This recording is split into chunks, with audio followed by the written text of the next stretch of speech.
সম্মানিত দর্শক, আসসালামু আলাইকুম। আপনারা জানেন, অবগত আছেন যে এবছর আলুর দাম অনেক কম।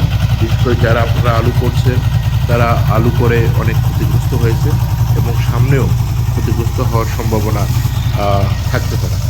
তো এই ক্ষেত্রে আমরা যারা আলু করব, আলুতে বেশি ভাগ যেটা হয়ে যায়, একটা হলো বীজের দাম। আর আর যেটি হলো সেটা হলো যে আপনার আলুর উৎপাদন খরচটা বেশি। তো আলুর উৎপাদন খরচটা আমরা কমাতে যে কাজটা আমরা করব সে নিয়ে আমরা আজকে বিস্তারিত আলোচনা করব। আশা করি আপনারা সাথে থাকবেন। সম্মানিত দর্শক, যেমনটি আপনারা দেখতে পাচ্ছেন যে একটি হচ্ছে বীজ প্লট, অর্থাৎ এখানে প্রায় ৩০০ একর মাটিতে আলু উৎপাদন করা হচ্ছে। এটি একটি বীজ আলু। তাছাড়া এর পাশাপাশি খাবার আলুও আছে।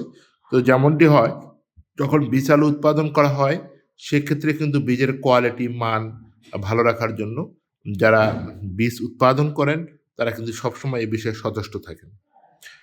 তো সমস্যা যেটি হচ্ছে সেটা যে আলু যখন আমরা উৎপাদন করব, সেটা বীজের আলু কিংবা খাবার আলু যেটি হোক না কেন, সেটা হচ্ছে উৎপাদন খরচটা বেশি হওয়ার আরেকটি কারণ হচ্ছে কিংবা যেটি প্রধান কারণ সেটি হলো যে লেবার কস্ট, অর্থাৎ শ্রমিকের মূল্য বেশি হওয়ার কারণে আলুর উৎপাদন খরচটা বেশি হয়ে যায়।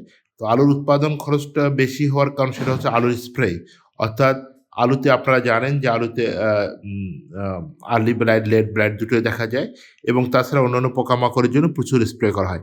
এই স্প্রেটা আমরা সাধারণত যদি হাতে করি তাহলে আমাদের অনেক বেশি লেবারের প্রয়োজন হয়। বিশেষ করে ১ বিঘা মাটিতে ২ টা করে লেবার লাগে, কখনো ৩ টা করে লেবারও লাগে। সেক্ষেত্রে আমরা যদি আ মেশিনের মাধ্যমে যদি স্প্রে করতে পারি তাহলে কিন্তু আমাদের নতুন নতুন আলুর ভিডিও উৎপাদন পেতে খরচটা কমবে চ্যানেলটিকে এবং লাইক, আলু করে কমেন্ট, আপনারা শেয়ার এবং সাবস্ক্রাইব ক্ষতিগ্রস্ত করুন। হওয়ার সম্ভাবনা অনেক কম। তাহলে আসুন আমরা দেখি এই মুহূর্তে স্প্রে করা হচ্ছে, অর্থাৎ এটি হলো একটি পাওয়ার স্প্রে মেশিন, যেটা হচ্ছে যে আম লাইনে ভরে আলু লাগানোর পরে এরকম বড় স্প্রে মেশিন দিয়ে যদি আমরা স্প্রে করতে পারি তাহলে অনায়াসে একটি মেশিন দিয়ে প্রতিদিন, অর্থাৎ ২০ থেকে ৩০ বিঘা মাটিতে একটি লেবারে কিন্তু স্প্রে করতে পারে। এক্ষেত্রে আরেকটি জিনিস হচ্ছে স্প্রে কস্ট আপনার কমবে, অর্থাৎ ওষুধের যথার্থ ব্যবহার হবে এবং আপনার উৎপাদন খরচটা অনেক কমবে।